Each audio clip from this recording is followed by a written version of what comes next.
আরে জলের মধ্যে কি মাছ দেখতে পাচ্ছ তোমরা? চলে এলাম কোন অ্যাকোরিয়ামে আমরা। এটা কোনো অ্যাকোরিয়াম না। যাই হোক গাইজ, এটা আমাদের পুজোর প্যান্ডেল। আর এই পুরো প্যান্ডেলের ডেকোরেশন সব আমরা পাড়ার সবাই মিলে করেছিলাম আমাদের কালী পুজোর দিন। তো এই হচ্ছে আমাদের মায়ের প্রতিমা, সামনে এরকম ছোট্ট পুকুর করেছিলাম। তারপরে আমরা চলে গেছিলাম আমার ছাদে, আমরা বাজি ফাটাচ্ছিলাম, ফানুস উড়িয়েছি, আর এখানে হচ্ছে রকেট জ্বালানো।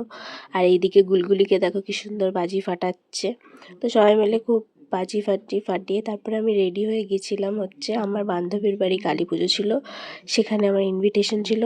তো সেখানে এই হচ্ছে কোয়েল, ওর বাড়িরই পুজো আজকে। তো তারপরে যেতে আমাদের এইসব মিষ্টি মিষ্টি দিয়ে দিয়েছে। তারপর আমরা একটু গল্প করে আমরা আবার ওদের বাড়িতে ফানুস ওড়াতে বেরিয়ে পড়েছিলাম। আর ফানুসটা পুরোই ভেঙে গেছিলো, ভাবছিলাম যে এটা আদৌ উড়বে, তো অনেক ট্রাই করার পর আমাদের সাকসেসফুল হয় ফানুস ওড়ানো। তারপর চলে আসি আমরা খাওয়ার দাওয়ার পর্বে। এই যে আমরা সবাই বসে পড়েছি। ফার্স্টে ছিল ভেজিটেবল চপ, লুচি, ছোলার ডাল, ফুলকপির তরকারি, চাটনি পাঁপড়, মিষ্টি। খেয়ে দিয়ে একদম আবার চলে এসে আমাদের পাড়ার প্যান্ডেলে এসে আমি আবার বাজি ফাটানো স্টার্ট করে দিয়েছি।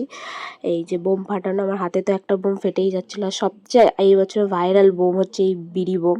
আগের বছরও খুব উঠেছিল। এদিকে চলছিল পুজো। তো এইভাবে আমাদের কালী পুজোর দিনটা কাটলো।